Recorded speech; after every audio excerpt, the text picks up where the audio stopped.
ప్రజల ఆలోచన తీరు ఎట్లా ఉంటుందంటే డైరెక్ట్గా మా నిత్య జోలికి రావద్దు.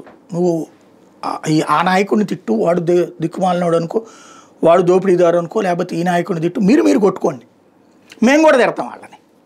నీ మీద అభిమానంతో వాళ్ళని తిడతాం, వాళ్ళ మీద అభిమానంతో వీళ్ళని తిడతాం. నా జోలికి వచ్చావా నీ సంగతి చూస్తాం.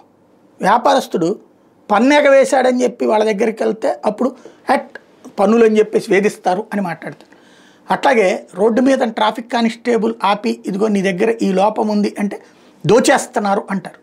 ఇది అందుకనినే ప్రభుత్వాలు కూడా అర్థం చేసేసుకున్నాయి రాజకీయ పార్టీలు, వాళ్ళ జోలికి వెళ్లకుండా జాగ్రత్తగా ఉంటున్నాయి.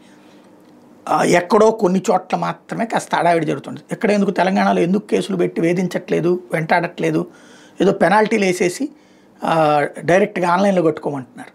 ఎందుకయ్యా అంటే కంటిన్యూగా ఆపిన వెహికల్స్ తనిఖీలు చేసినప్పుడు పబ్లిక్లో ఒక అన్రెస్ట్ ఏర్పడుతుంది అనేది. బట్ మధ్యప్రదేశ్లో బీజేపీ ప్రభుత్వం లేదా అక్కడ ఉన్నటువంటి ఇండోర్లో తెగిస్తున్నారు పోలీసులు. ఏంటయ్యా అంటే అక్కడ ఒక ఆర్డర్లు వేసేసారు ఇండోర్ కలెక్టర్. అది మరి బీజేపీకి మన నష్టమో లాభమో రేపు తేలుతుంది. No helmet no petrol, helmet లేకుండా 2 వీలర్ వేసుకుని వస్తే పెట్రోల్ పోయకండి అనేడు. మంచి ఫార్ములానే, కానీ ఎంతమంది హెల్మెట్లు వాడుతున్నారు? సాధారణంగా ఈ కాలం ఆడపిల్లల్లో ఈ హెల్మెట్లు పెట్టుకుంటే అదంతా డాండ్రూఫ్ వచ్చేస్తుంది, లేకపోతే జుట్టు పాడైపోతుంది. వాళ్ళు ఏంటి దాని ఇంట్లో ట్రీట్మెంట్లు తీసుకుంటున్నారు, ప్లస్ బ్యూటీ పార్లర్కి వెళ్ళి ట్రీట్మెంట్లు తీసుకుంటారు, వేలకు వేలు పోస్తారు ఆ జుట్టు కోసం అని చెప్పేసి. అది పాడైపోతుంది హెల్మెట్ పెడితే అనేది వాళ్ళ ఫీలింగ్. అదే సందర్భంలో అబ్బాయిలకు వచ్చేటప్పటికి అదేదో ఒక్క బోతక లాంటిది ఫీలింగ్. దీనికి ఆల్టర్నేటివ్ ఉందంటే ఏం లేదు. అలాగని తప్పు అంటే తప్పు కాదు.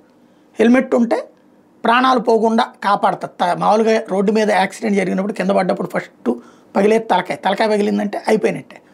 కాబట్టి అది కంట్రోల్ చేస్తే మిగతాదైనా సాల్వ్ చేయొచ్చు అనేటటువంటి ఉద్దేశంతోనే పెట్టినటువంటిది హెల్మెట్ రూల్స్.